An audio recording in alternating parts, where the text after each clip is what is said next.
After the end of the world, the Burnt One woke from a deep slumber, broken, deaf, and blinded.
A spark had once again been lit.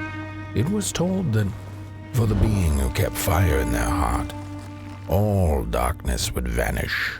Nevertheless, this long night seemed endless and fraught with perils.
That thing was meant to remain dead.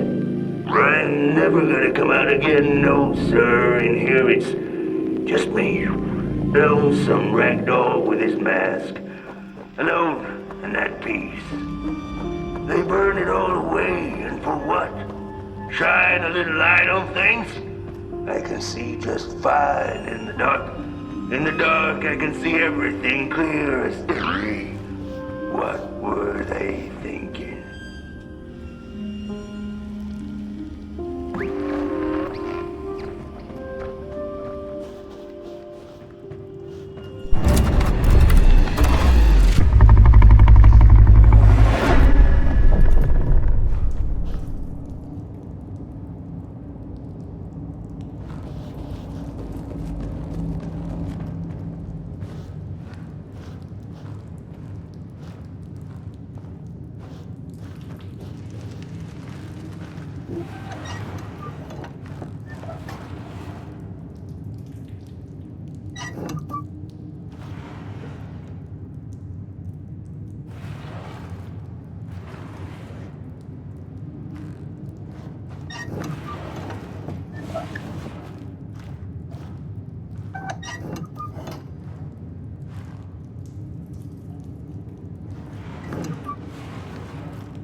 Focus on the eye and close your eyes to make things clear.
In the midst of darkness, lo and behold, a friendship kindled.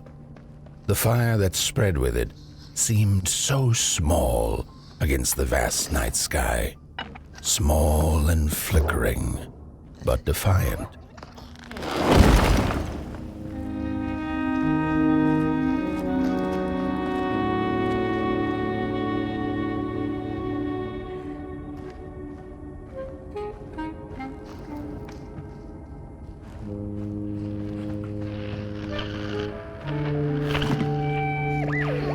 With wire, clay, and fire, The craftsman built the foundations, followed by the trees and the rocks.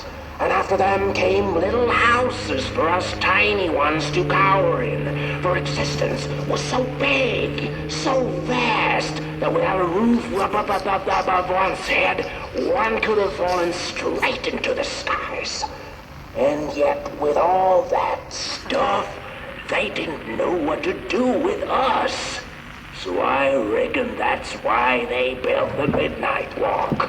For us to wander, for lack of reason.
The crawlers eat fire, it's true they do, but most of all they feed on you. Don't you know? Howdy do. Didn't you hear? They eat you too. Fire, fire, aye, it's true.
And so it was that the Burnt One and a small flame took a wander down the midnight walk.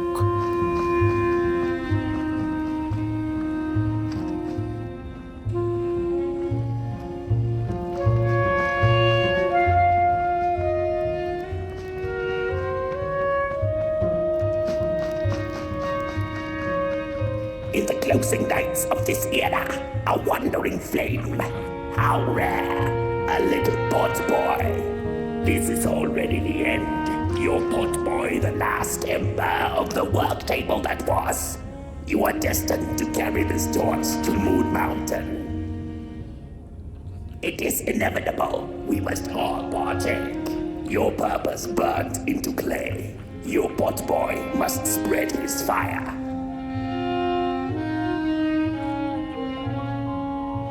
Walk now, spread your fire. Walk, walk, walk.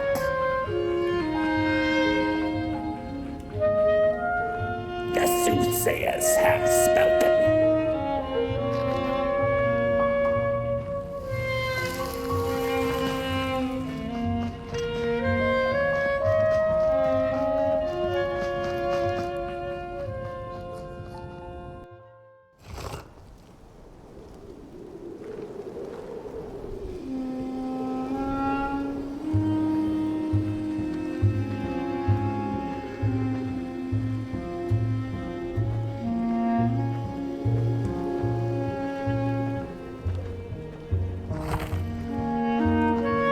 Whether they held or lacked reason, it didn't matter. When times were dark and winds blew cold, there wasn't much left to do, and it was quite enough to simply put one foot in front of the other.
She came back one day from a long while of rock-picking under the gnarly trees.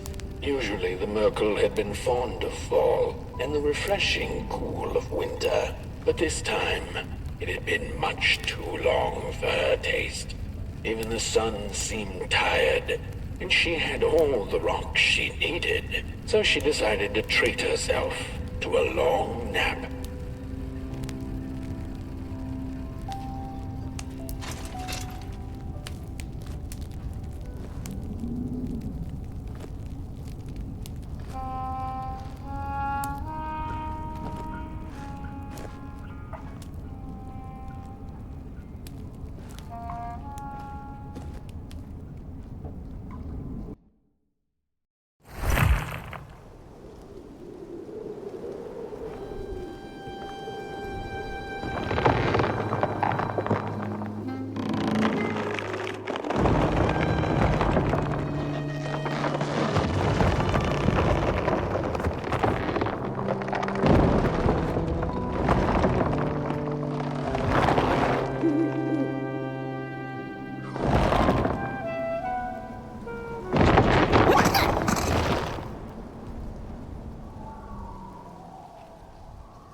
Close your eyes.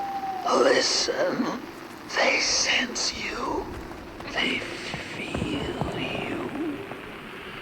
That's so beautiful.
Hey, I'd almost forgotten how it felt.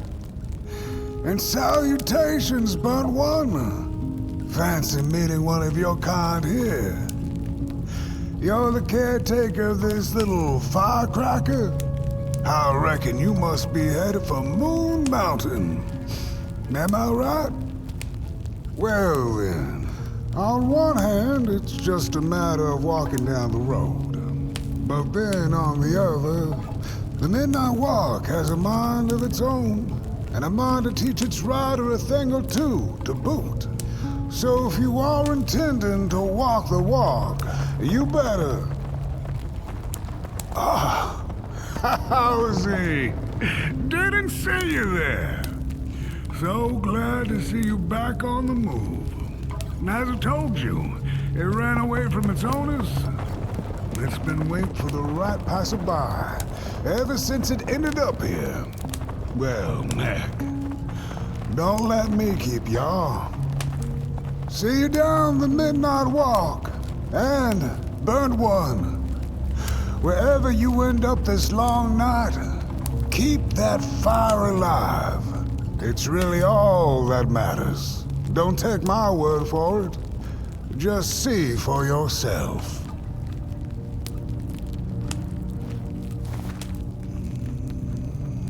Some folks certainly know how to talk the talk.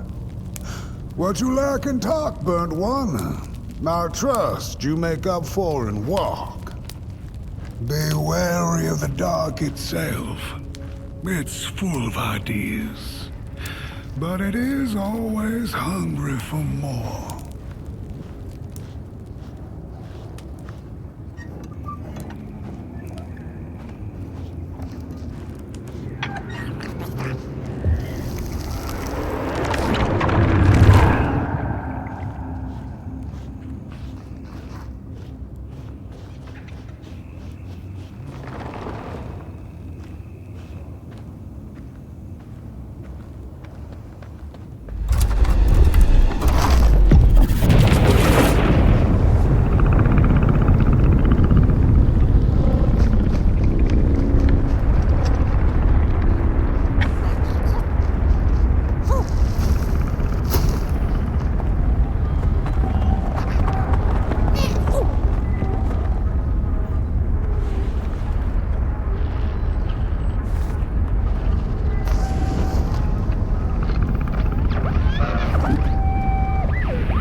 Don't venture into the swamp under the moon, they cautioned.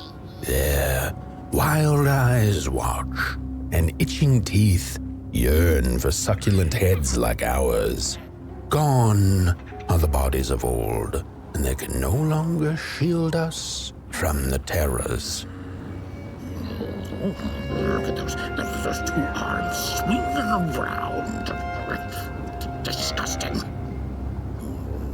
We don't take kindly to somebody's walking around here with 2 feet. Get bent limb tree. Oh, you really think you're somebody, huh? On your tall legs, with your oh, look at this fancy stick. It's my favorite stick. No, my stick! Give it back! No! Oh, my stick! My favorite stick! Oh.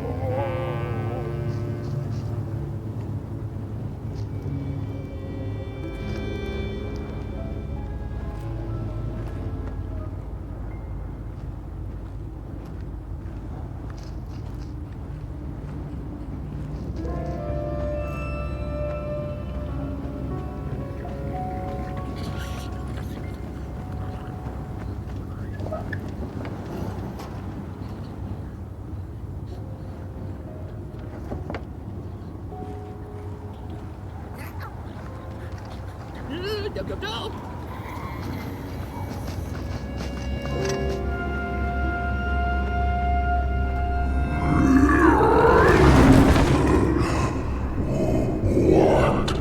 What is this? A somebody approaches Nobodyville? Your wretched limbs and affront to nobodiness. Unless your fire can prove itself useful, there will be no passage for you, limb tree. Go away.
Have not been lit since before the great beheading.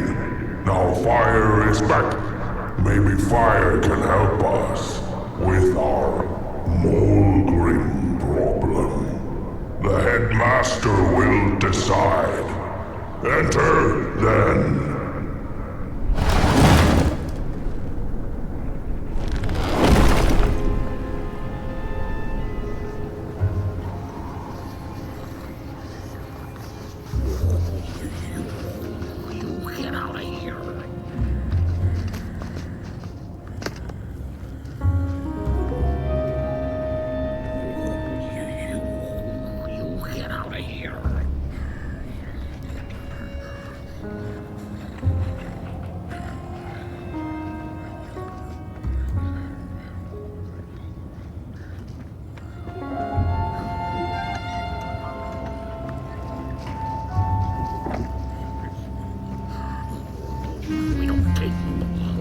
And legs. So uncivilized.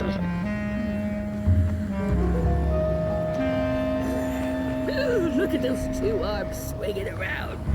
Disgusting.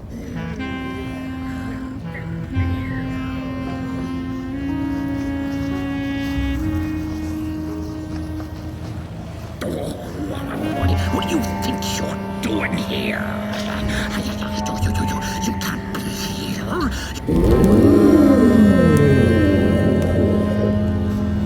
True fire. We nobodies haven't been graced by its warmth since the bodies were banished. They used fire for war. Yes. Now once more, the somebody disturbs our peace and sets fire on things with its tiny fire devil. You must leave at once. Leave or face our...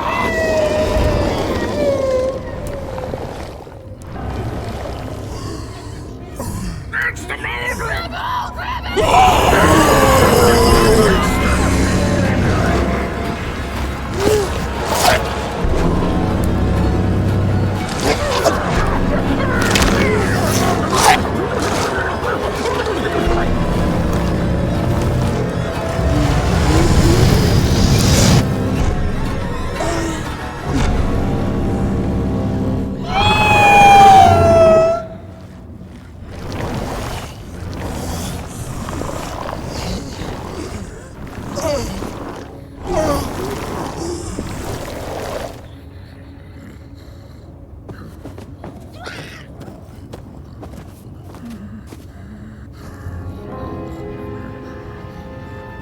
I guess I'm the headmaster now.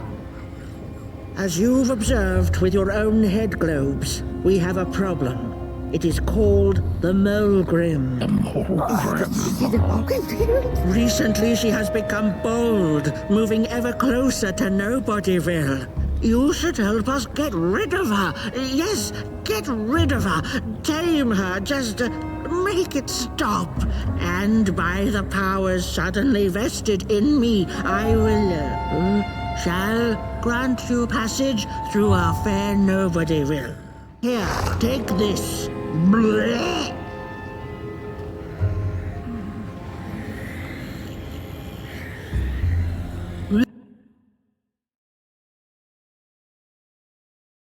Now, go do the quest. Meet the problem head on. Tame the Molgrim, and we will. I shall graciously let you pass through Nobodyville.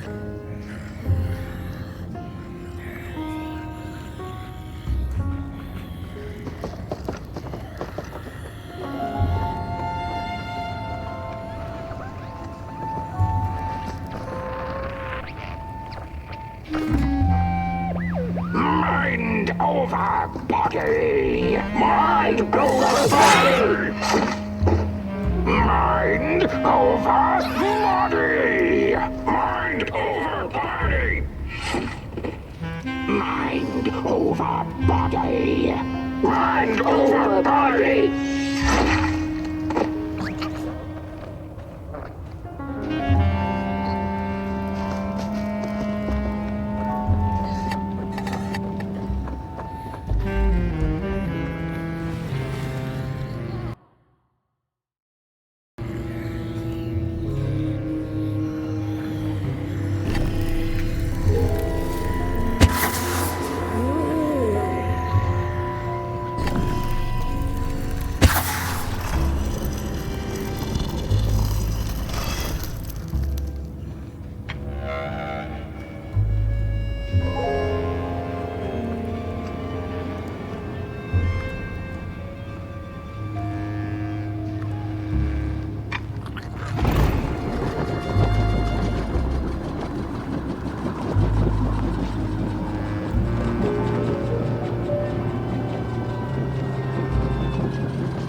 The mushrooms whisper of a new bird in down. They tell us her nest lies beyond the cold, cold moon. And she came here to witness tragedies. She feeds on these tales, you see, sucking their fire dry like marrow from a bone. Her eyes are on us now. Like a vulture she waits, knowing that we somebodies are about to tear each other apart.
When a sinkhole devours your fire, give it up or dive in after it. An old swamp saying.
Another old swamp saying went, when dealing with a troubled and troublesome Molgrim, do not light a fire beneath her, but help her build one from within.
Oh, my neck hearkens the anguished howls of the Molgrim, and the bitter patter of feet. A somebody and its flame, albeit a small one. 'Tis enough, perhaps. The Molgrim's precious shards, they must be returned to her lair, to her cauldron. Only then may the cleansing fire burn.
bodies.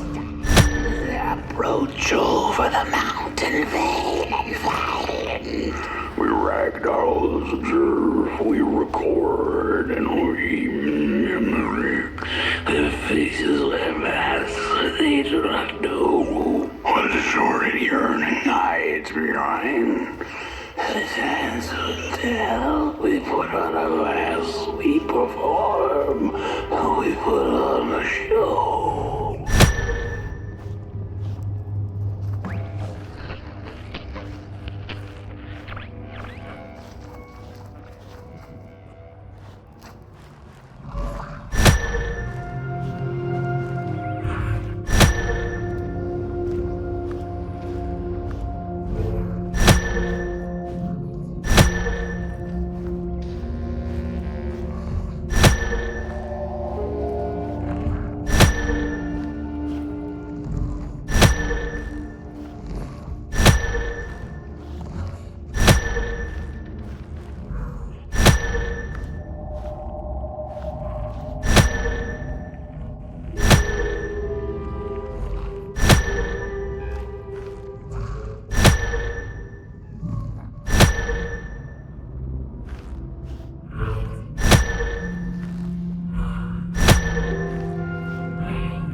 if you're not gonna gobble me up, then can you maybe take me away from here?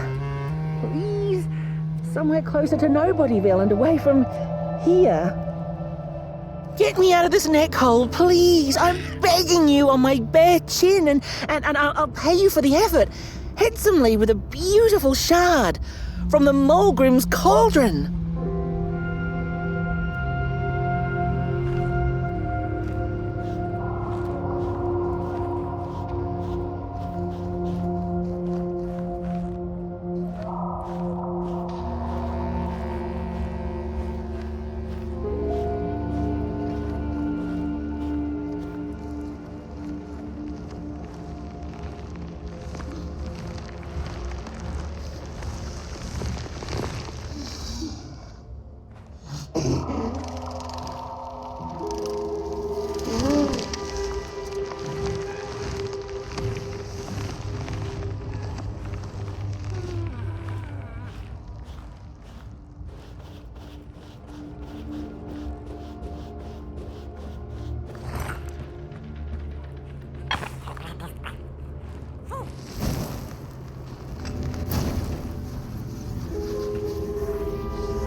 Ready! Breath with your boots, take with your hand! Full of fire! Fire is ours! Take the charge! Take the fire!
Good evening.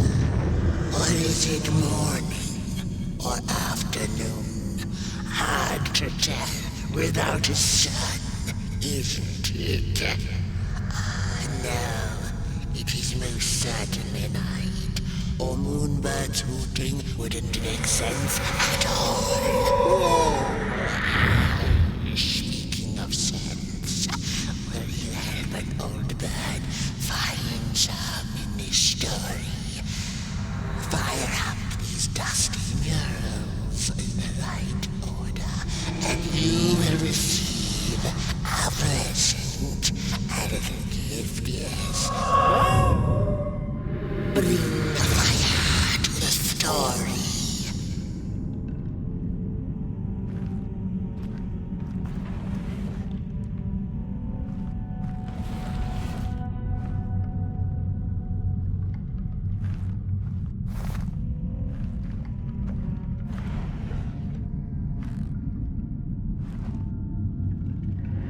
The valley was taken, but then began the Battle of the Bodies. Intriguing. Peace ended when the violent sun bodies invaded the valley. The battle ended with a great, gruesome beheading. Once upon a time, the Molgrims lived in peace. And as the heads roll, the time of the Molgrim begins anew.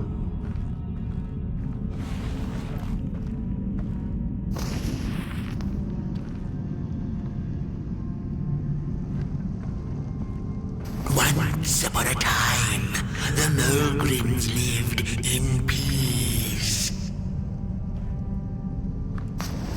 The valley was taken, but then began the Battle of the Bodies. Intriguing.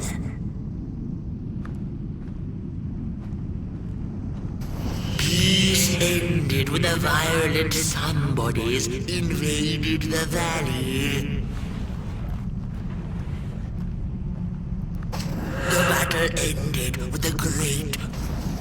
And as the heads roll, the time of the Molgrim begins anew.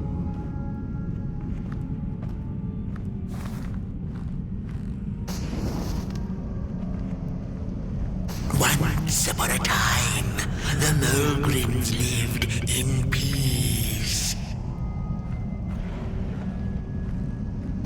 Peace ended with a violent...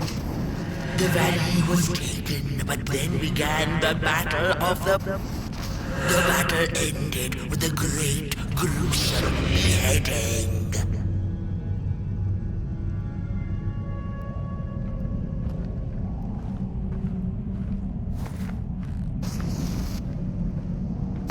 And as the heads roll, the time of the Molgrim begins anew. Once upon a time, peace...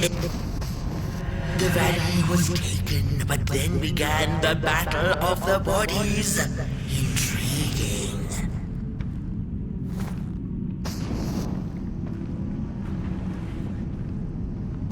Peace ended. The battle ended with a great...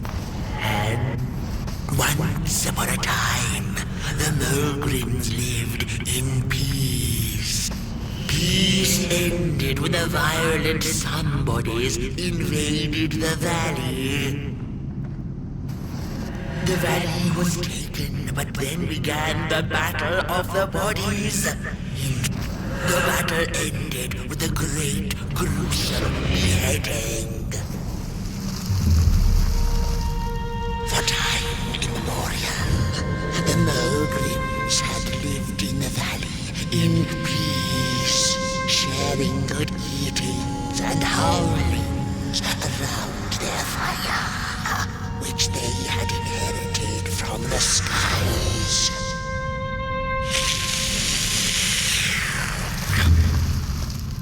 Then one terrible night came the violent somebodies. They hunted the Molgrims for sport and took their fire for themselves.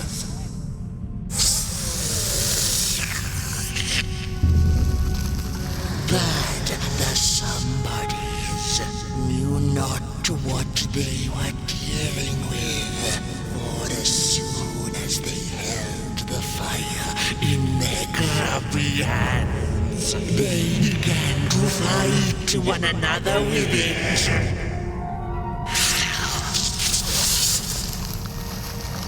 To save themselves from themselves, the cunning heads turned on their bodies and organized a great building. And so it was that somebodies became nobodies, and the bodies were exiled. A time of peace would ensue, or so the headlings thought. The last living Molgrim had been biding her time, and saw now an opportunity to return and take bloody vengeance upon the heads, who were now left defenseless without their bodies.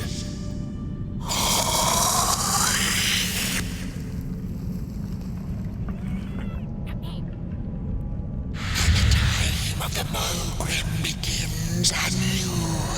A storied meal indeed. Moonbird thanks you for feeding her and proudly upholds the promise. A gift. A shard from the Molgrim's own cauldron. It looked so shiny in the moonlight. Moonbird simply had to take it. For now, she'll see you in the light.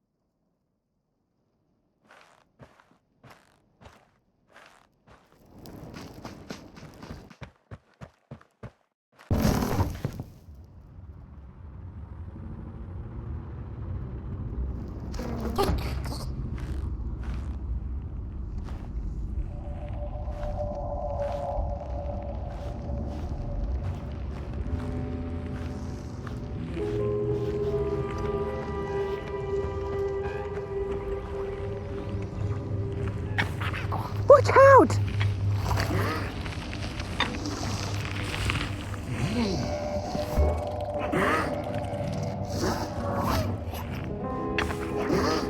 Look out!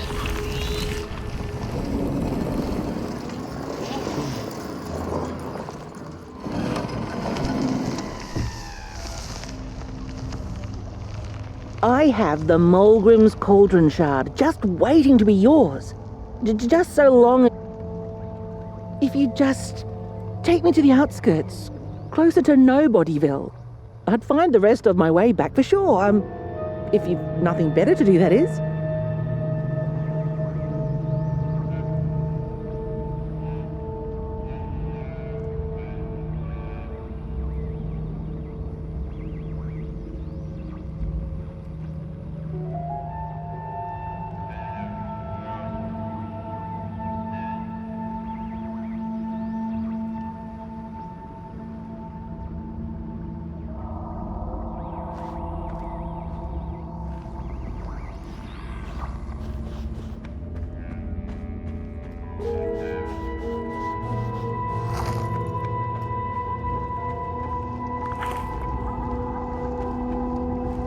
She's here!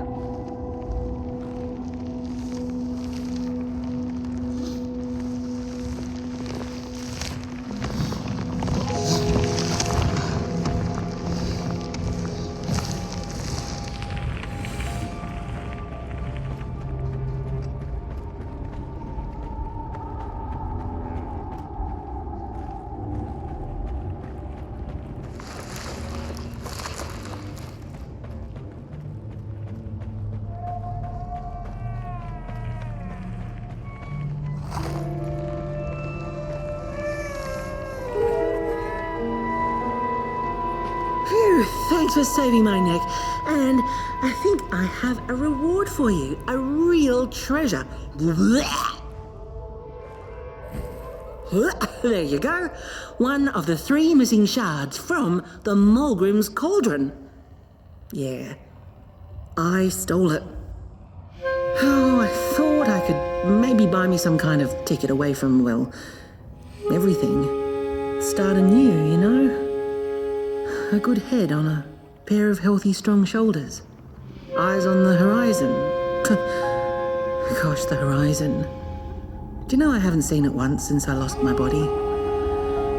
I really do miss my body. It's a real shame when you think about it, you know? The things that we do to ourselves, to one another. What we did to her, kind. All in the name of some sort of control. Doesn't make sense. Anyway, I guess I'm sad. Sad and sorry.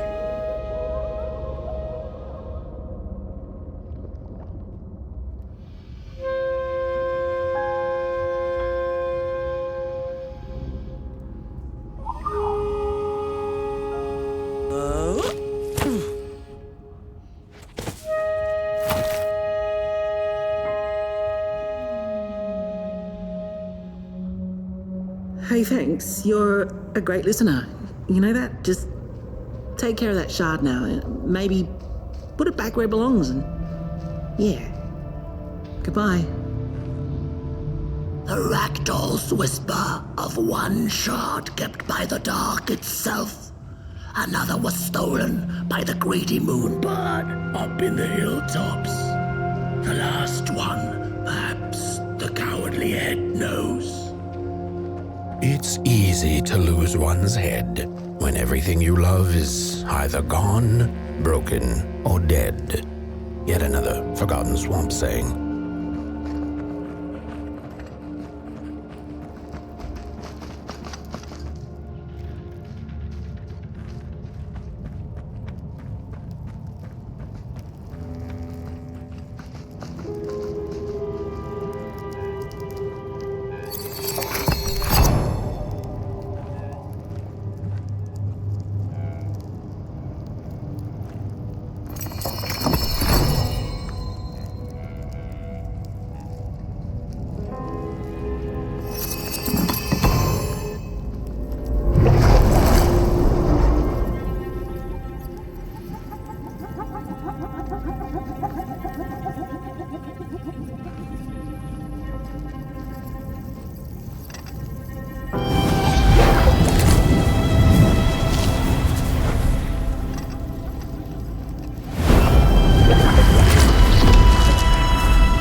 She'd never been much for company until she had met the other one.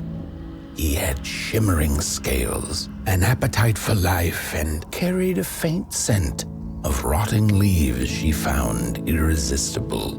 Oh, how they used to laugh at the distant stars, bitterly, together.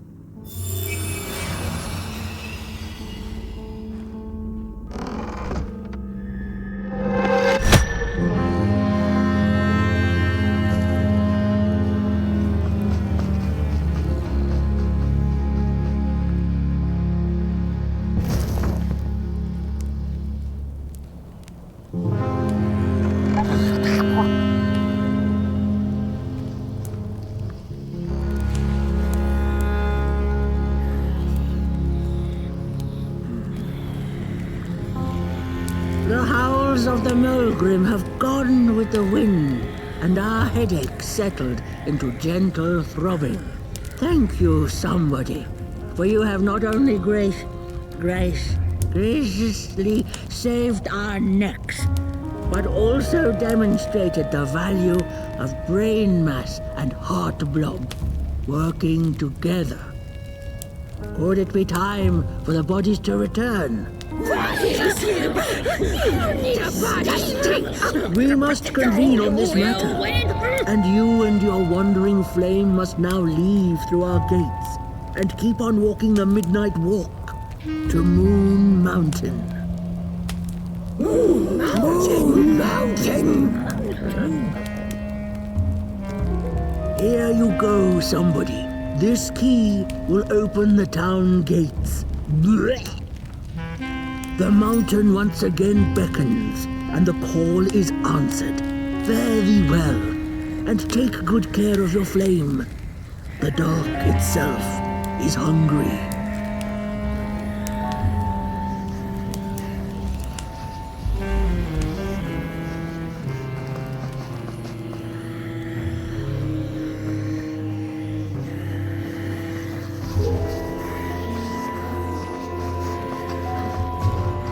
Bodies might be returning and now.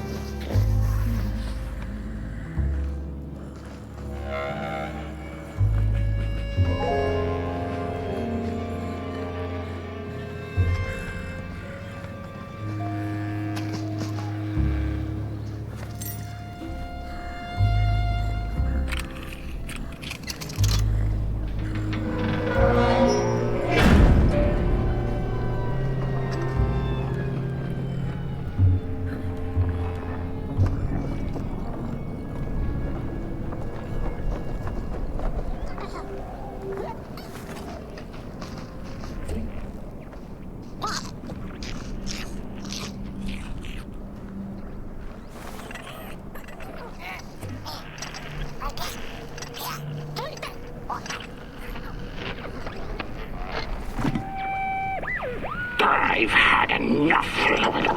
First it was the big Molgrim hunt, and then when they forced us out into that make-a-forgiven swamp, I hate hiking. And then when we had nothing left to hunt, we started fighting each other. And then Mr. Mayor gets this grand idea that we should chop our own heads off and banish our bodies. How does that even scientifically work? I've had enough of civilization.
Oh, back from a little swamp detour, huh? Hope the heads didn't give you too much trouble. At least your head looks attached to its shoulders and your friend's is, well, burning. So do not despair. Should you once again lose your way along the midnight walk, you're probably meant to.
We Molgrims have a special relationship with fire.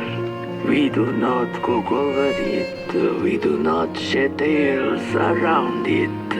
We care not for its warmth. Ours is a different connection entirely. Fire is our window to truth and into the world beyond clay, to which we must return. We are noble beings, bringers of bugs, slime, and mushrooms to help decompose the old and to bring about the new. We are the caretakers of this world, and woe be to those who seek to end us, for they seek to end themselves.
Dreadful was the day when the sun vanished. The waters dried up, birds went quiet, and the dark itself seeped unchecked into the work table as the cold, chewed paper moon rose over the mountain. The night that followed would be long as the midnight walk. The burnt one was there. You do not remember, but you feel it, don't you? You are reborn when need arises. This night, Port Boy needs you, and Moon Mountain beckons. Its call irresistible. A storm is coming. The soothsayers have spoken.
I had a flame once. It was beautiful and bright. It spread its light, brought me and my neighbors warmth. and it was always hungry. No matter how much I fed it, it kept on growing and growing. And one day it got big enough to start walking the long road. I didn't guide it. It dragged me along for the ride. I followed it for a long time. Would the road ever end? What was the point of the walk? Things kind of spiraled. Road took me on dangerous detours that didn't make sense. Before I knew it, my flame began to fade. Until it... Well, I don't think I was meant to carry this flame.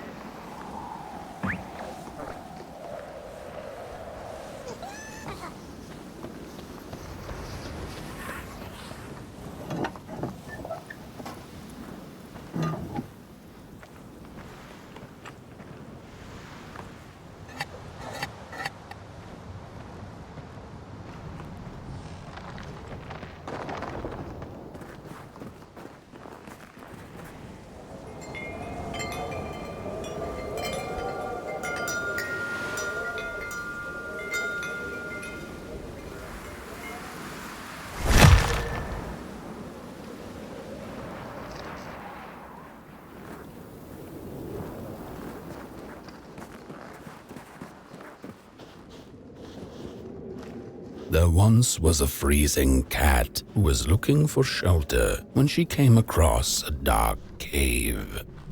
"Step into my abode," offered the dark. "It will warm you if you surrender your wants."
The story goes of a nameless maker who pulled creative spark from the dark itself without giving it fire. With his dark source, he managed to create swaths of land in no time. The dark itself waited for a gift of fire, but the maker just kept on taking. Too busy building his crooked fences and watchtowers, kept his fire locked away in his chest. One day, he decided to create the first people to inhabit and appreciate his creation. It was then that the dark corrupted the maker's clay, guided his greedy hands into creating not people, but the first of the fire-eating crawlers. And they crawled into this world absolutely starving.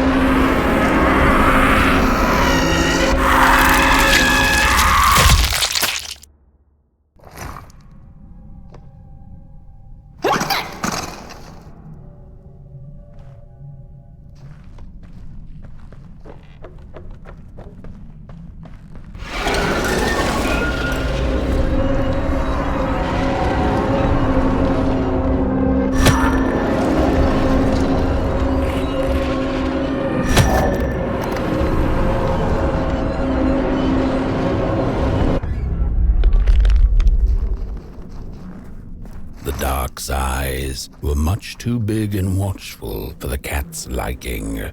She went on to find warmth somewhere else.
Saw it.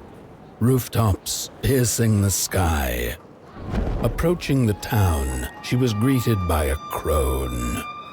Come, kitty, kitty, you must be tired. Sit in my lap. Share your soft fur, and I shall warm you for a spell.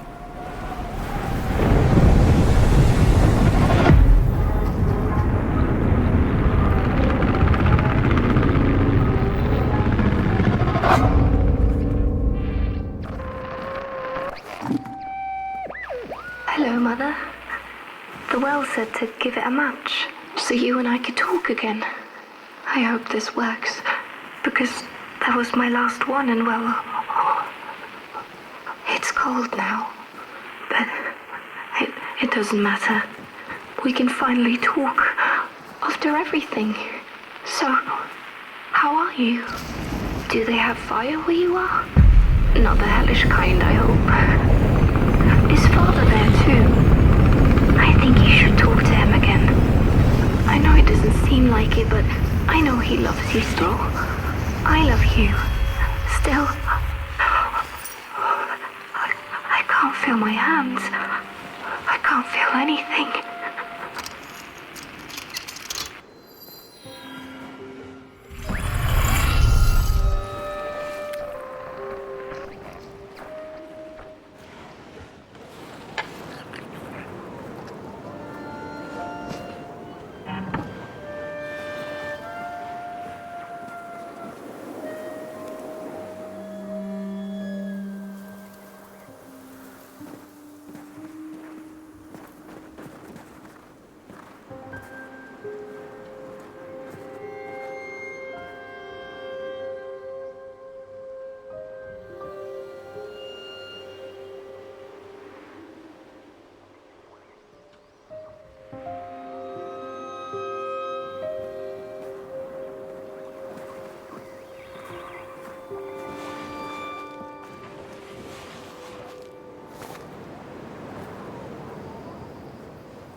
Welcome to Coalhaven, newcomer.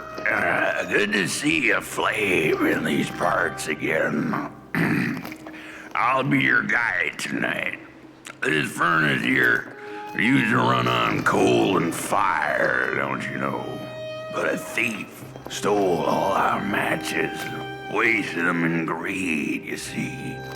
Now the ghost has come to smite the wicked and punish the thief who killed us. Well, I guess that's it. That's a tour on the house. There's a bone right there in the snow. That ain't no place for a bone.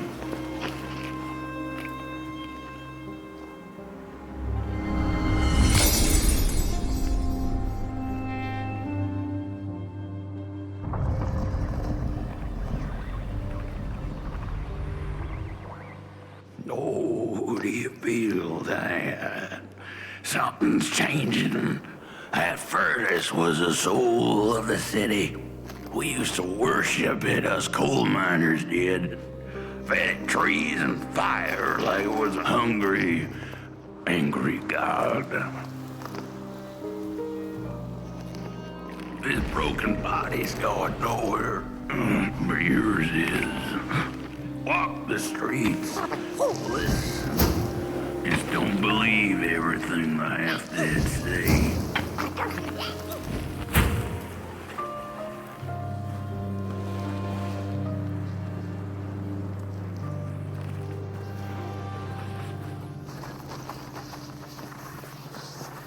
The cat didn't like the crone's crude pettings. Her hands tugged at her fur. Now, Rest still, the crone said, as she pulled out a crooked knife. The cat was quick and escaped just in time.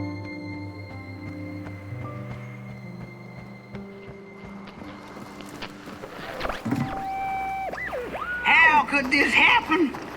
Whoever did this? Oh, the flame warms the righteous, but the wicked who love destruction, the flame burns with a passion. How will we warm the furnace? Feed the thief to the furnace! Feed the thief to the furnace! Coalhaven is doomed! On the wicked the flame shall rain fiery coals and burn in sulfur. A scorching wind shall be their lot. Come forth, thief, and confess your hideous crime!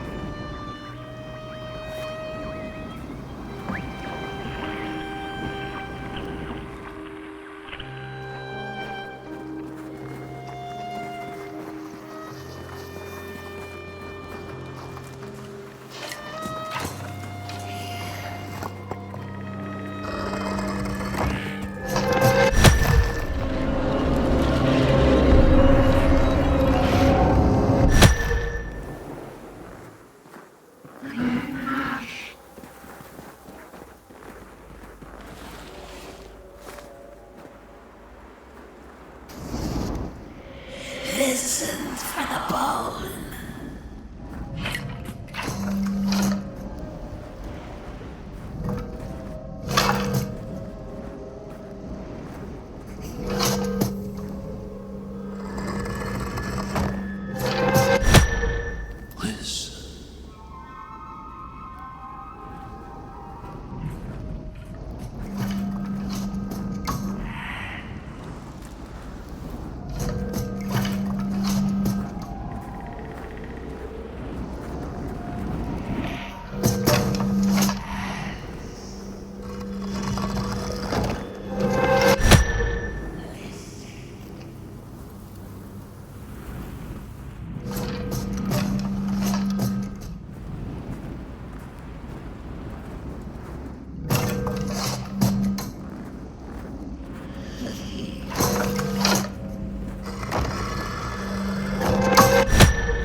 The thief loved the stars. Ought to pluck them out of the sky if it were possible. But the dark itself stole her stars, turned the thief's sky as black as a cup of joe. And so the thief began to steal matches and lit them, hundreds of them, like little stars of her own.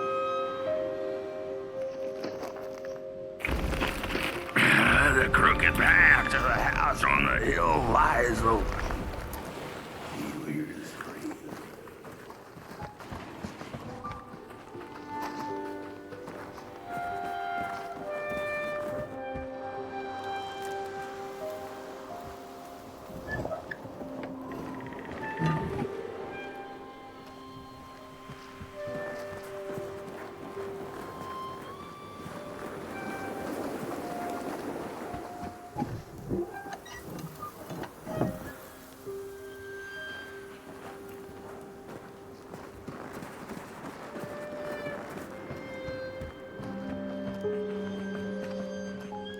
Wherever she sought warmth, it had a price. The miners needed the cat to get rid of the rats, and the vicar wanted her protection from bad luck. Bony hands reached out from all around her, trying to grab her. The burnt matches lead to the house. Brothers and sisters, hunt down the thief. The matches. Follow the burnt matches.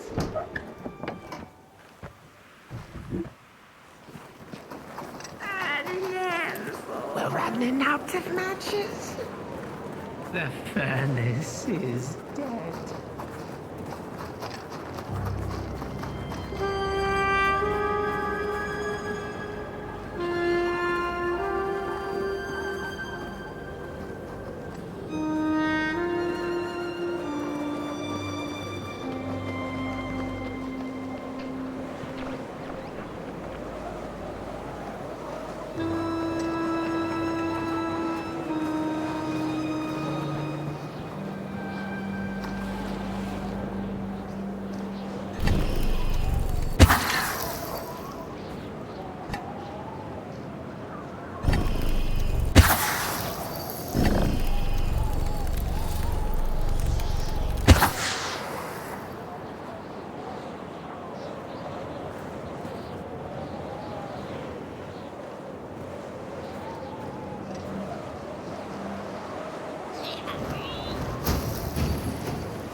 What's...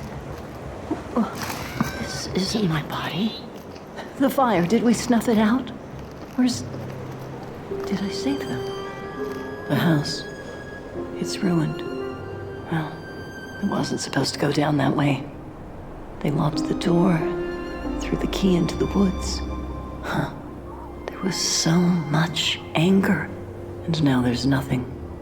This body is so uncomfortable.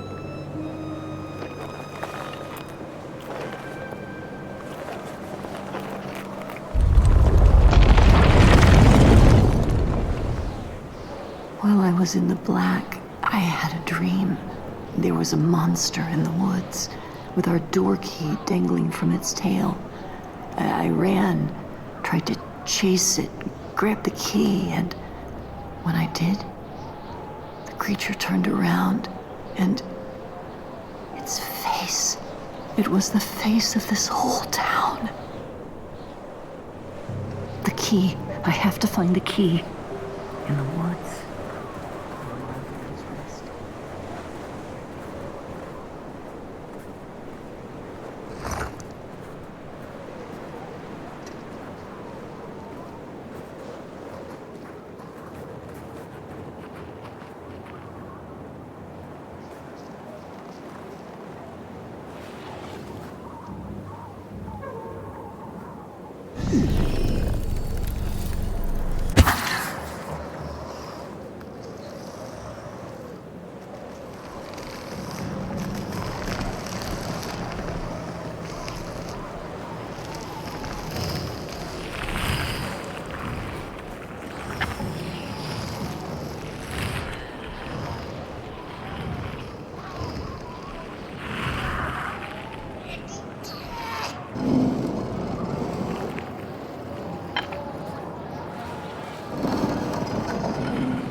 That's it, that's the key.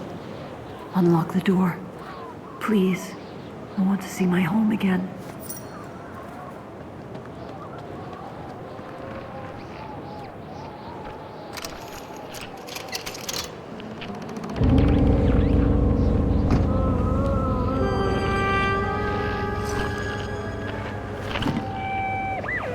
Furnace is getting weak. Council says we're running out of matches. We'll have to harvest more trees then. I don't like it. Losing the forest like this. Not like we have a choice.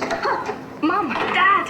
Curly, you startled me. They're coming here. The cat felt as if the walls around her were growing taller, the alleyways narrowing. Turning a corner, she bumped into a girl sitting in the snow. In her bony little hands, a lit match. "What do you think of my star?" the girl asked. "Isn't it pretty?"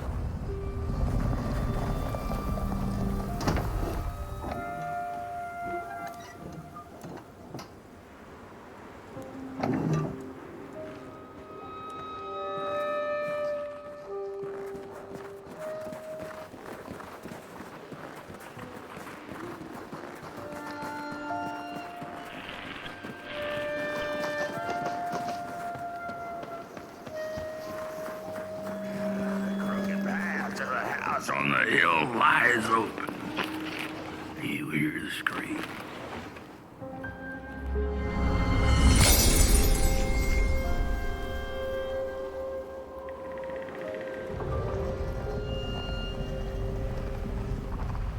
With no matches left, we couldn't light the furnace.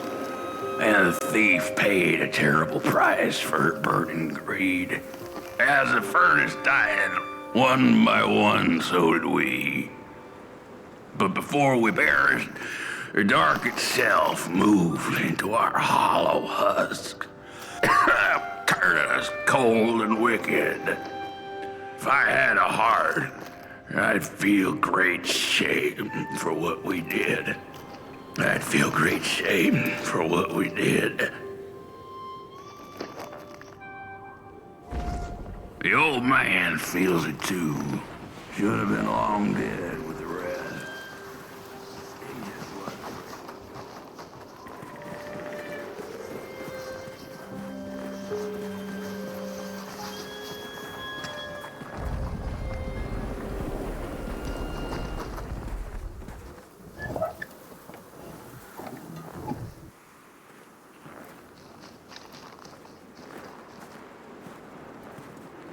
We killed the thief. Old man is the one left. No rest for us after what we did.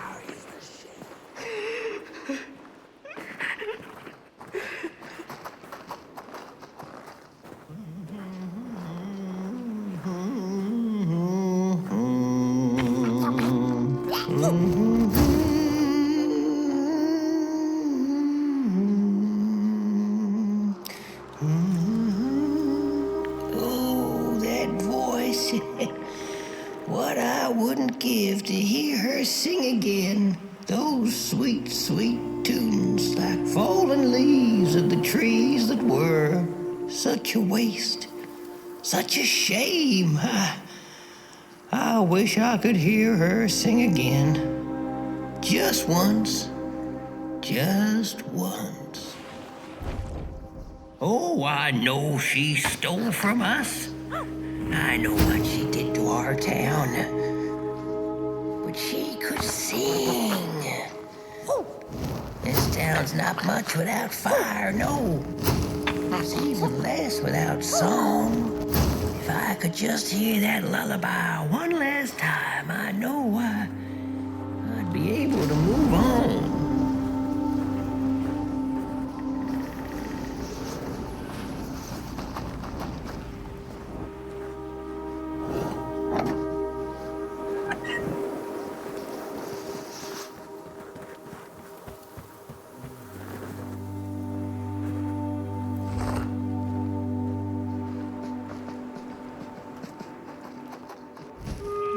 I ask, pray, beg for silence.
flame! You found it!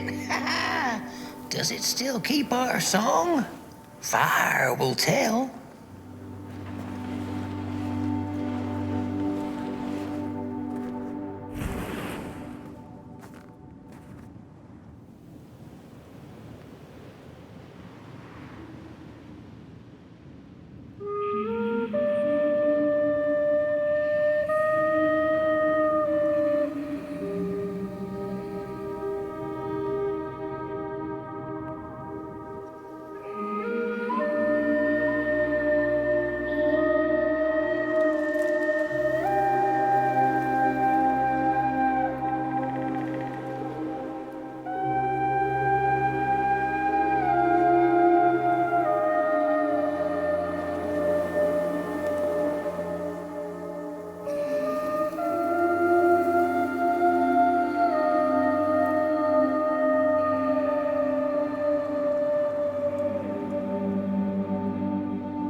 Little soul, you charming little wanderer, my life's companion and body's guest.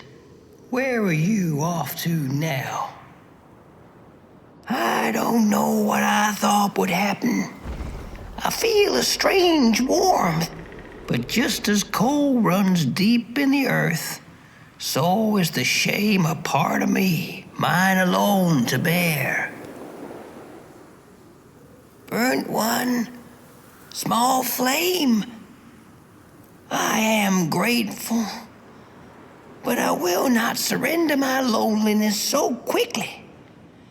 I needed to ferment me, season my soul. Please, leave me.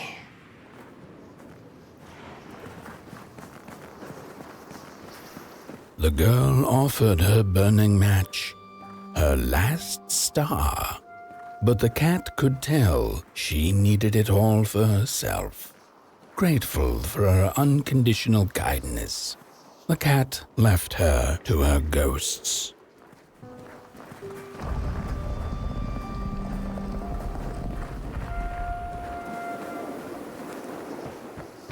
The matches were plenty, and then there were few. A thief. A thief is a cause.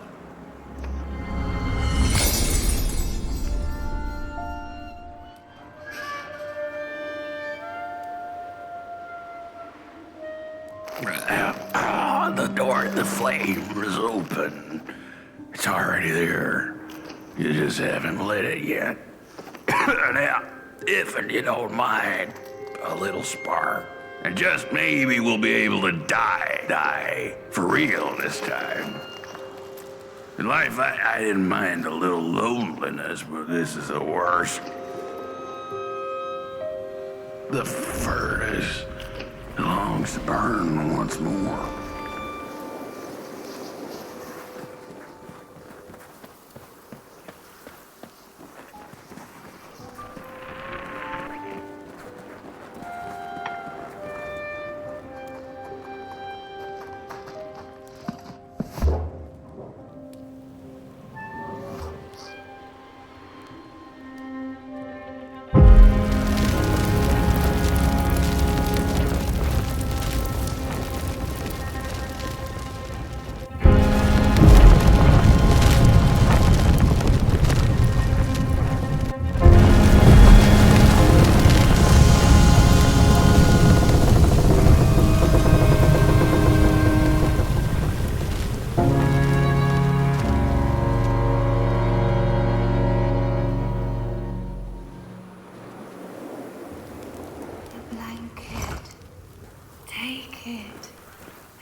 Release me.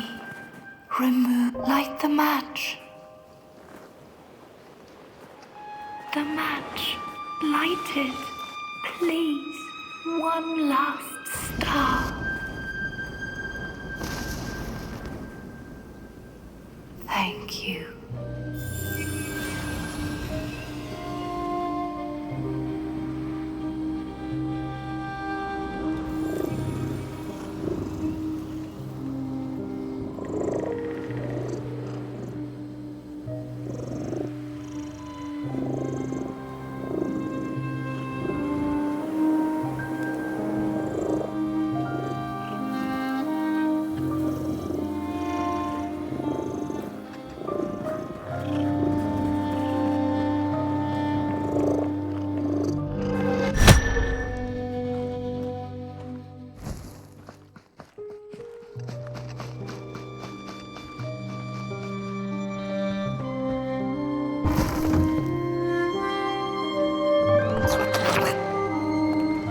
the cat finally settled in front of a giant burning furnace.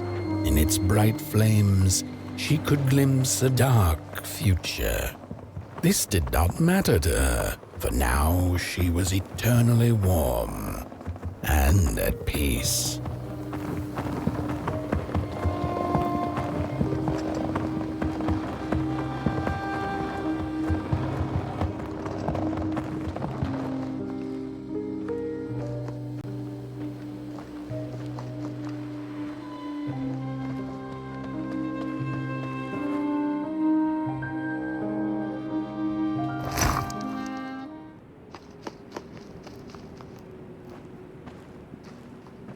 The flame burns still, and the fire has spread along the walk.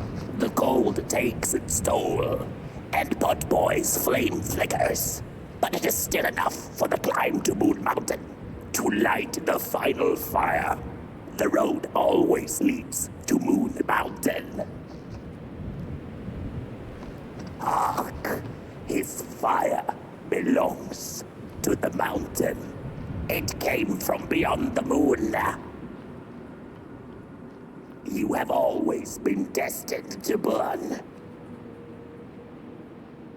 The soothsayers have spoken.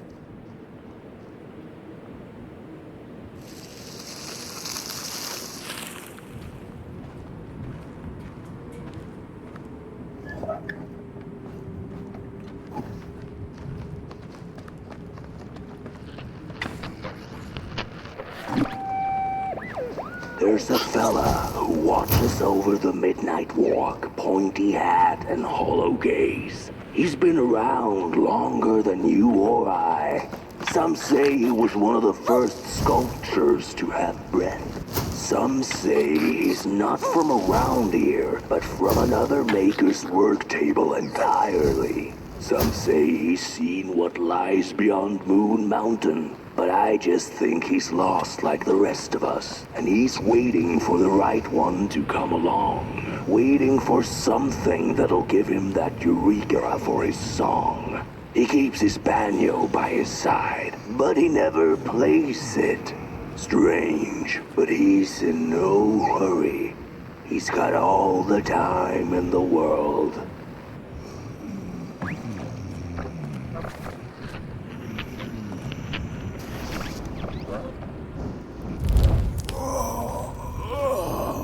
Hey, my. The bird one and its flame approaches. The road's been long, hasn't it? And it just keeps on going, don't it? Why don't you rest here for a spell? Change is in the air. Warm winds coming in from Coalhaven. I trust you're not pushing that little flame of yours too hard. He is mighty, no question about it. But between you and me, he still has a ways to go until Moon Mountain. Heck, it ain't my place to tell you how to tend your flame. I'm sure you'll be fine. You'll be just fine.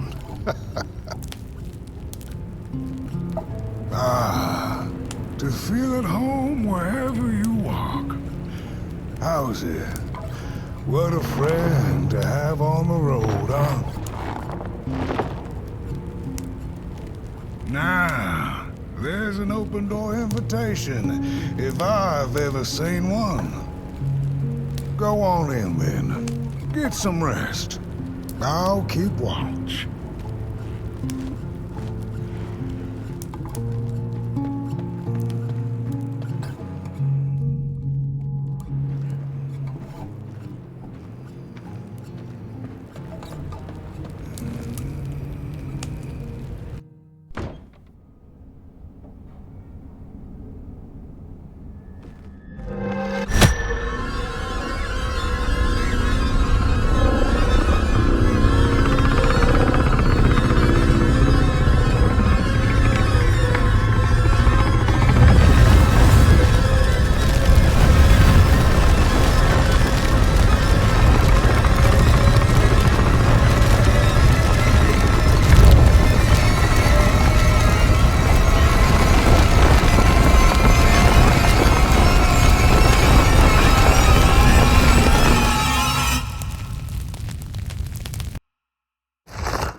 a boatsman went out into a foggy lake to find peace. Then, out of nowhere, came another boat that bumped into his. He cursed whoever was on the other boat, but when the fog cleared, he discovered that it was, in fact, empty.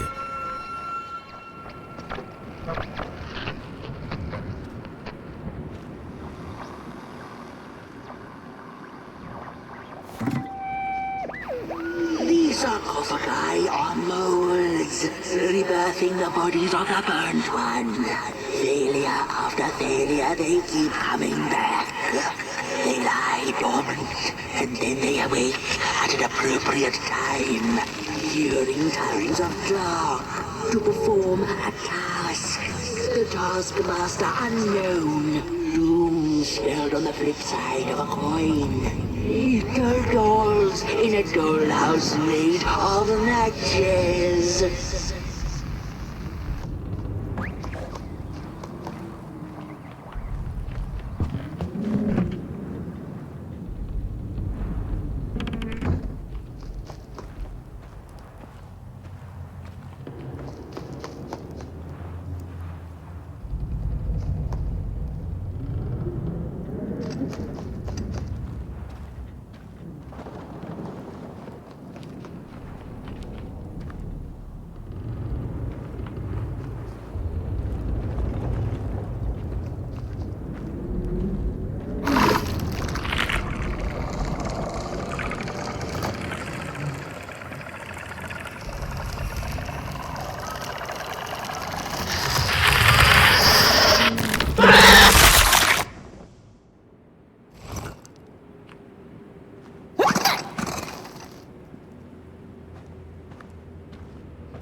Without a little adversity.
far you have come, and on you go, like a moth into the burning light.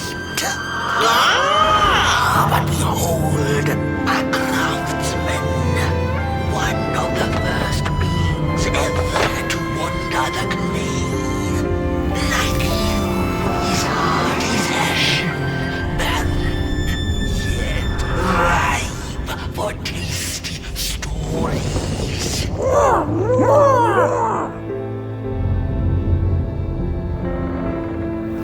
By now, you must have learned there can be no tale without its spark. No spark! Light the fuse. It will guide the burnt one, and mayhap feed Moonbird. A symbiosis most reasonable, don't you agree?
Do you know that dance?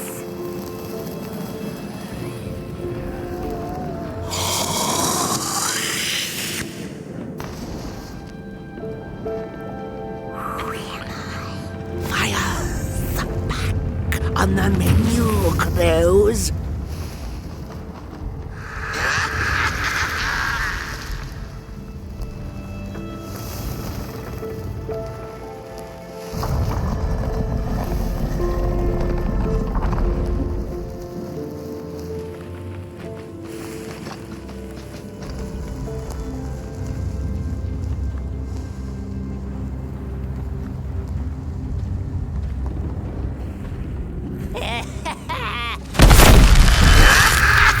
I see you.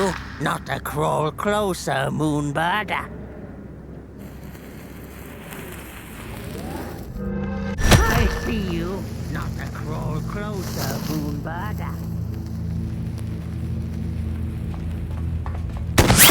Meet your craftsman.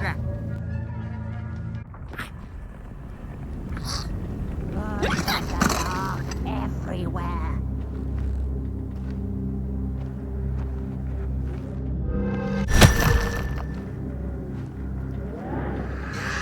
Liar, liar, ice on fire. I see you. Stop that.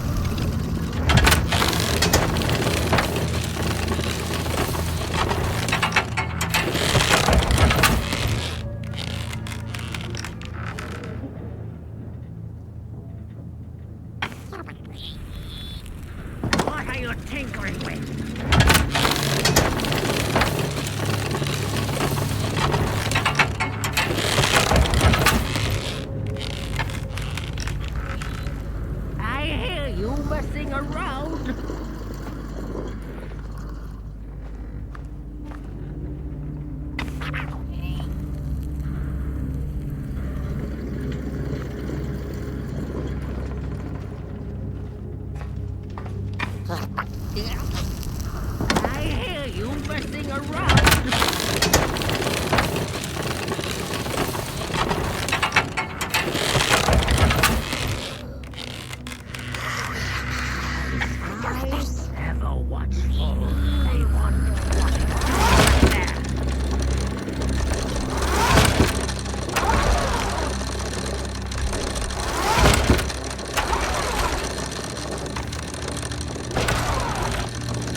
Stupid thing.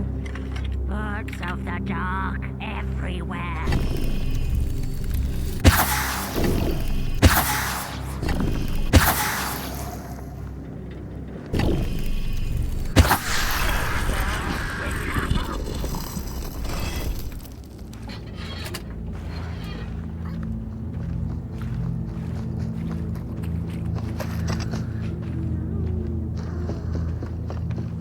Birds of the dark everywhere.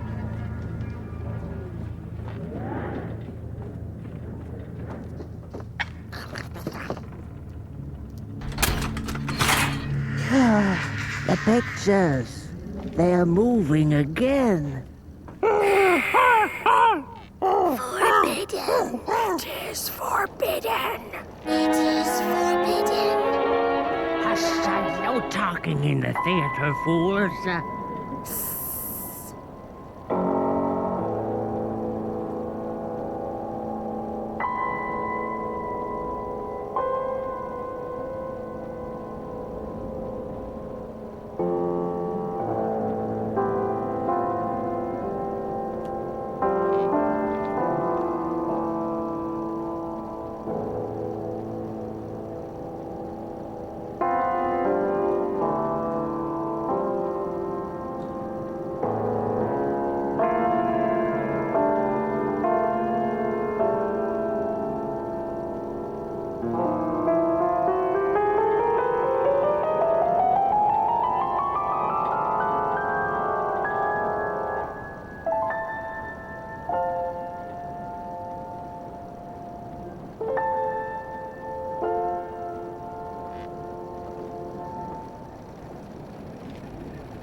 Stories. How I cherish them. Real as clay, as palpable as the midnight air. All we have left once the dark has taken the last campfire from us. The projectors tell a story of failure. The craftsman projects it onto his creations. He keeps building without love for his craft. He needs to see it.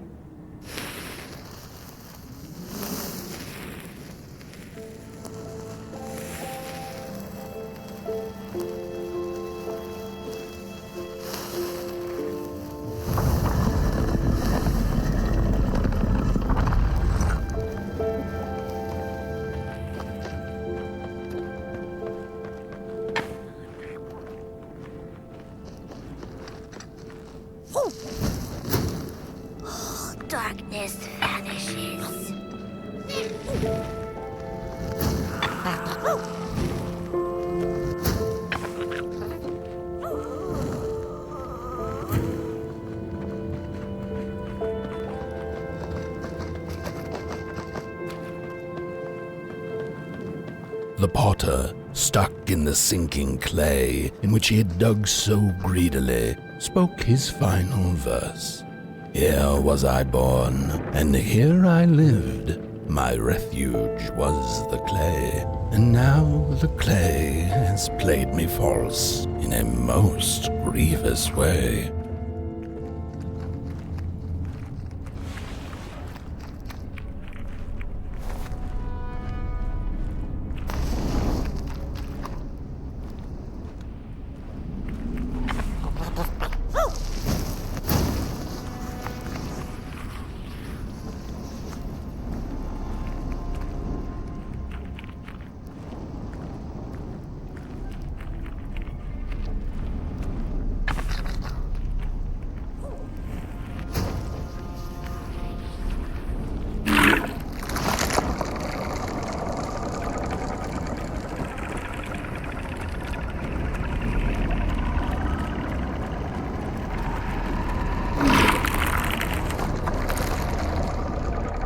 Three blind explorers discovered a sleeping beast. Each of them touched it and described it to one another. Its skin is coarse, said one. No, its ears are big, exclaimed another. The teeth are its most prominent feature, declared the third. Who was right or wrong mattered little, as the beast awoke and ate them all.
sorry reflections of the daughter.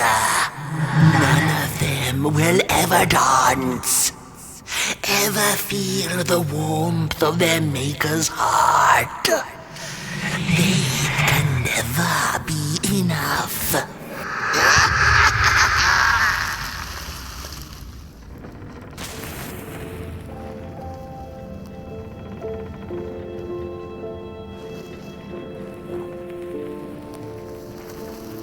After years of searching for her son, the weaver was convinced she had lost him to the dark. One night, there came a knock upon the door. "It's your son," said a voice. "Please let me in." Thinking this was some cruel spirit come to mock her grief, she remained silent until her son gave up and left, never to return again.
Most of my life, I've been afraid of the dark.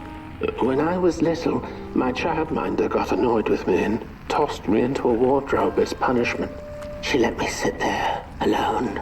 And I sat perfectly still, so that no closet monsters would notice me. It was the longest, most terrible 15 minutes.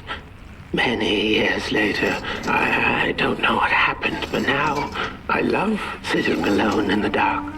I get into the wardrobe, close the doors, and I sit perfectly still. It's like a void, empty, but not cold, where nothing exists and everything is possible.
that just the way the father hoped the daughter would fill his heart with fire, failing to see that she needed a fire of her own.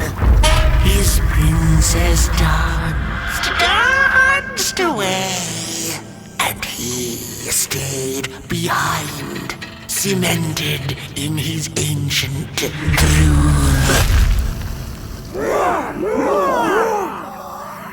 The heart is a bottomless pit, never sated, always craving for more.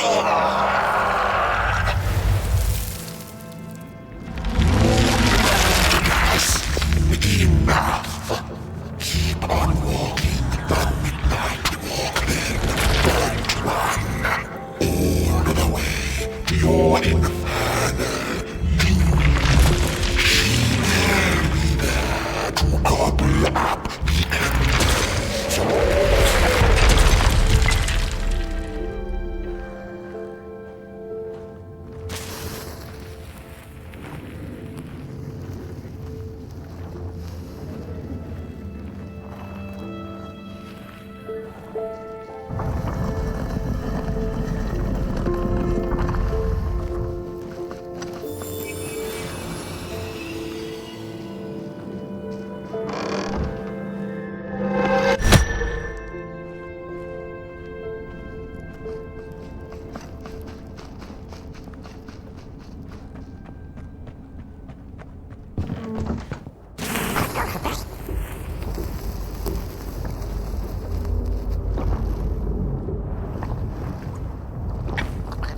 wanderer asked the craftsman, "How do you make such perfect sculptures?"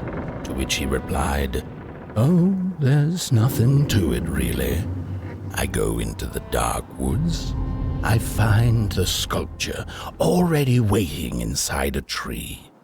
And then it's just a matter of carving it out."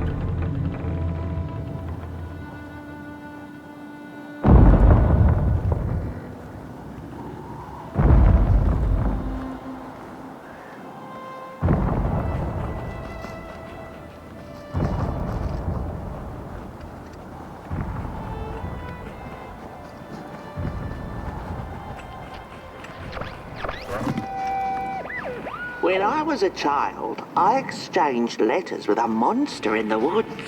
We were best pals, and we shared all our secrets with each other. One day, my sister told me that the monster wasn't real, that she'd written me all those letters to play a joke on me. But the joke's on her, because I knew the truth about the monster in the woods, and we exchange letters to this day.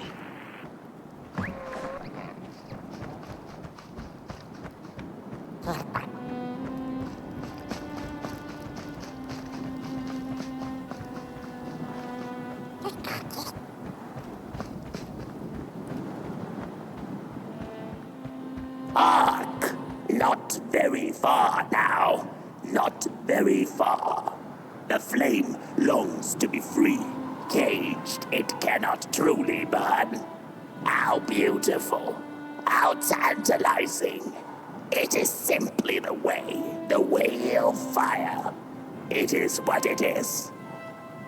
It is what it is. You must release it at the summit. The soothsayers have spoken.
When the nameless maker lost his creation to the dark, he went back to the great drawing board.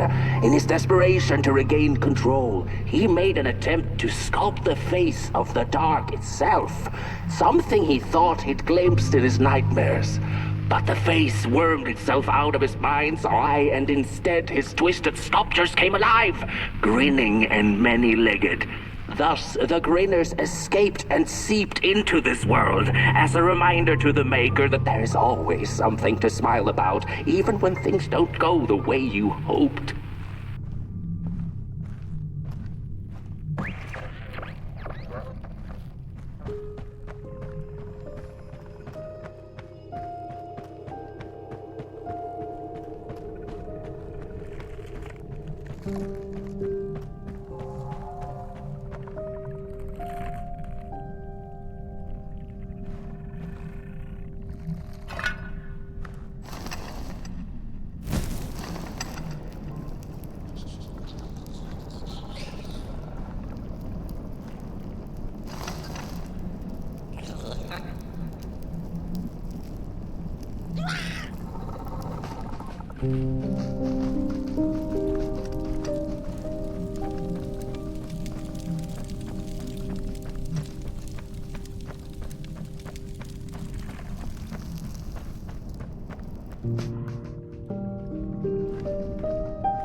Whoa there!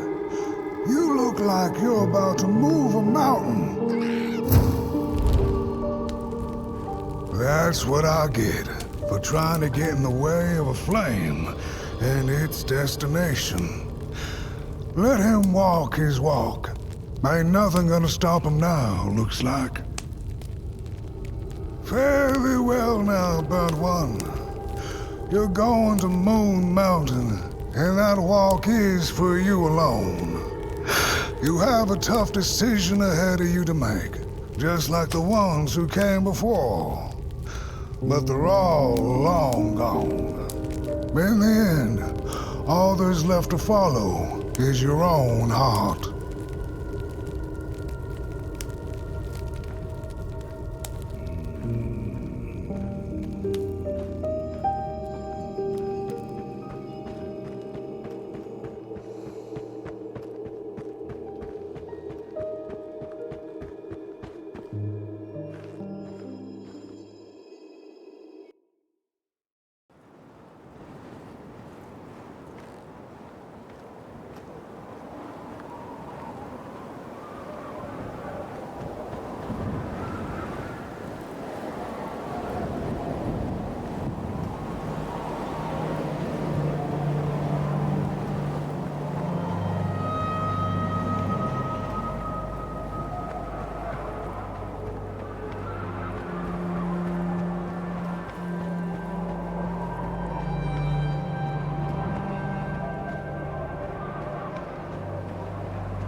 When I was a child, I exchanged letters with a monster in the woods. We were best pals, and we shared all our secrets with each other. One day, my sister told me that the monster wasn't real, that she'd written me all those letters to play a joke on me. But the joke's on her, because I knew the truth about the monster in the woods, and we exchange letters to this day. Oi! You the caretaker of this little fireball? What were you thinking, letting him run off? Don't you know how precious he is? Oh, yes you are. A real sunbeam. Who took the sun away? We Merkles used to ask until it finally ceased to matter. Night skies like these, trouble seems so far away, doesn't it? I mean, isn't this just exactly my point? I used to be afraid of the dark. So much so that I became obsessed with these huge electric lamps left behind by the craftsmen of old. Couldn't pry myself away from them. I'd sleep outdoors and under their blinding radiance. One day, I woke up to the noise of quivering planks and nails. And would you believe it was my own house leaving me? It had gotten so restless it grew a pair of legs, took a name and went on a hike. Housey was its name, bless its soul. Houses have no imagination. But I bet it had a grander adventure than I could ever imagine.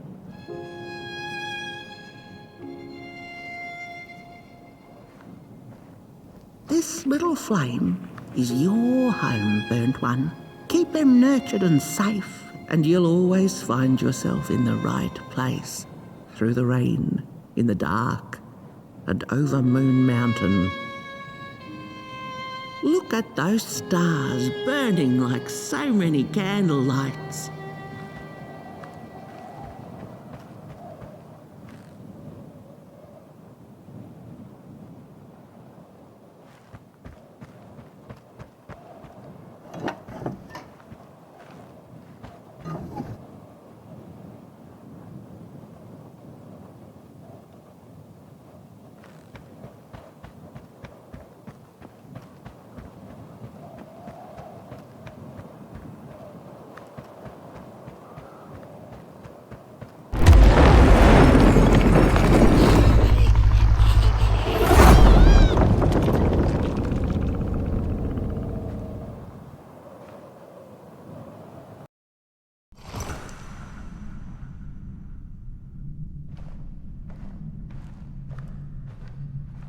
What is the dark?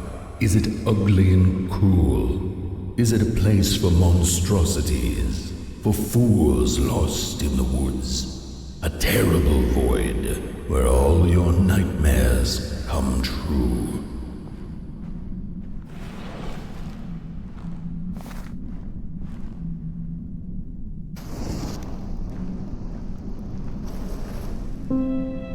The dark could be a friend, perhaps a space where we might find each other, all of us equal under its cloak.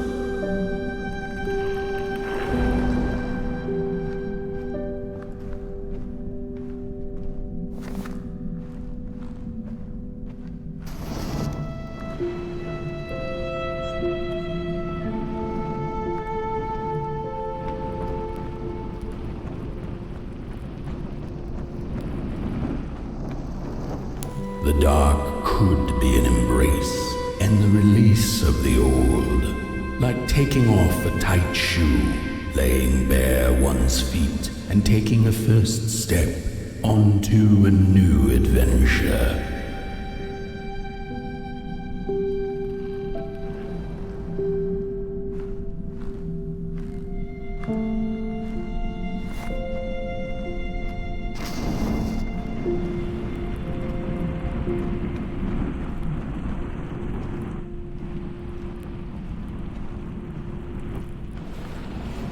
The dark could be a moment of clarity and calm, a break through icy clouds and the shameful stories we tell ourselves that fetter us to the clay and mud.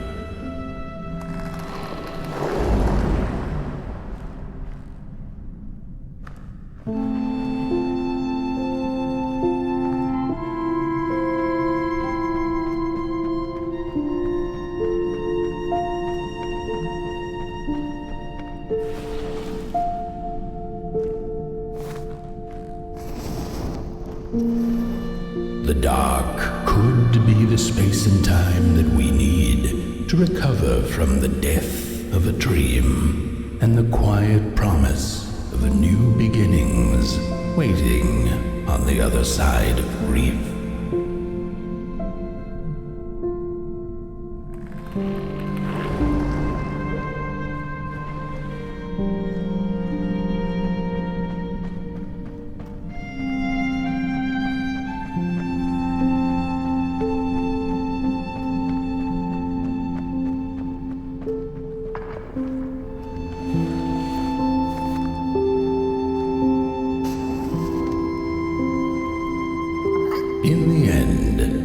dark remains a mystery, its secrets locked away behind the stars.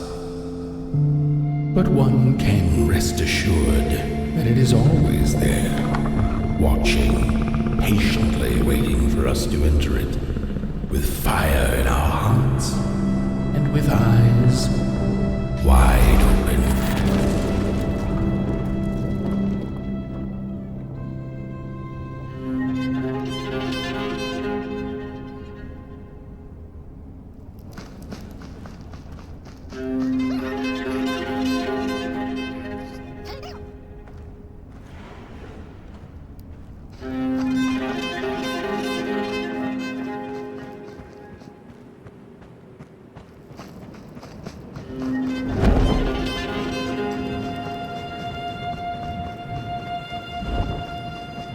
You've arrived. Hark! Your fire is dying, but the last embers will light the final fireplace and send your potboy home. Can you do what you must? Naturally, you must. It is destined, and you will be loved and forgotten.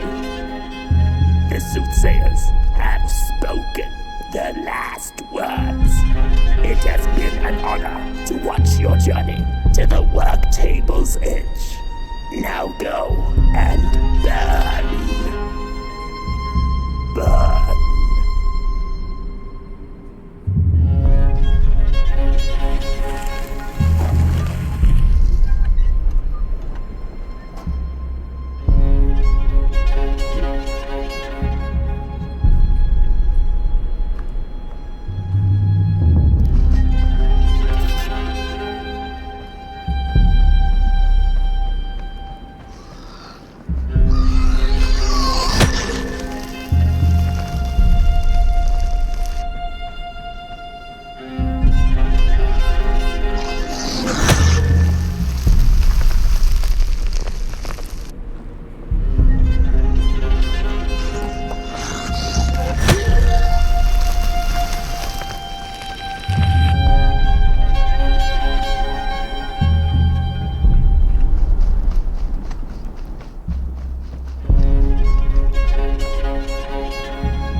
Two-legged beings did prosper under the first sun, but it didn't matter how much they bathed in its light. They craved more.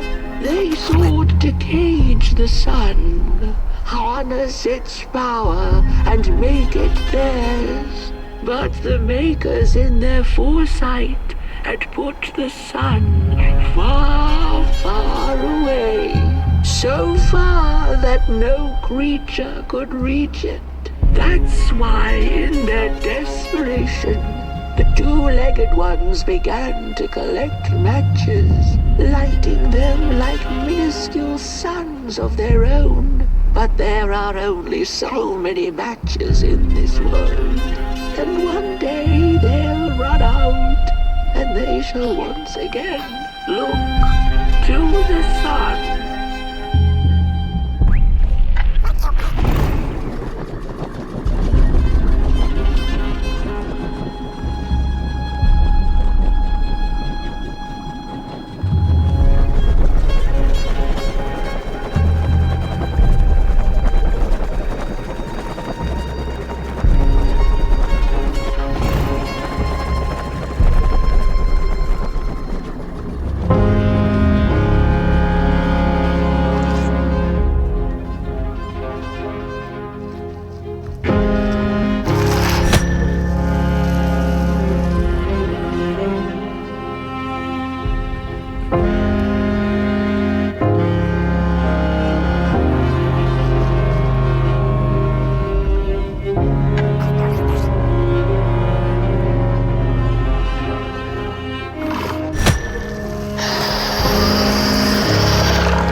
It's just gone. I had this wretched gut feeling like something was up, like something was on the way, a danger I never could have guessed. I figured that's just how I always feel, and my worries seldom come true. And now here I am, and I have been for some time now, and it just won't come back. I'm thinking, while I had it, I didn't know what to do with it, how to care for it, enjoy it. But if I had it again tonight, I'd probably waste it all over again.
Once upon a time, some folk on the other side of this and that had the most strange and beautiful dream.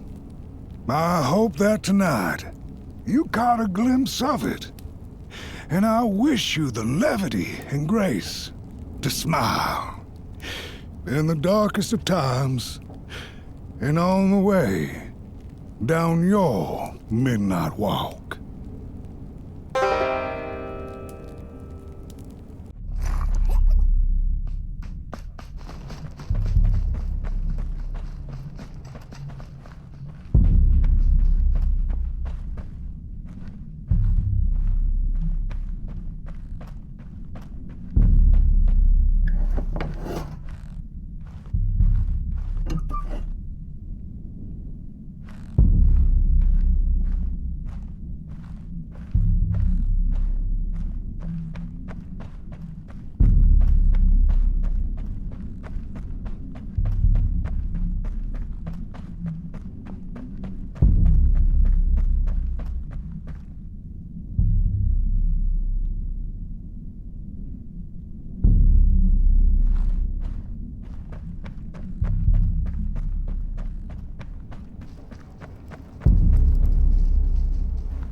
Once upon a time, some folk on the other side of this and that had the most strange and beautiful dream. I hope that tonight you caught a glimpse of it, and I wish you the levity and grace to smile in the darkest of times and on the way down your midnight walk.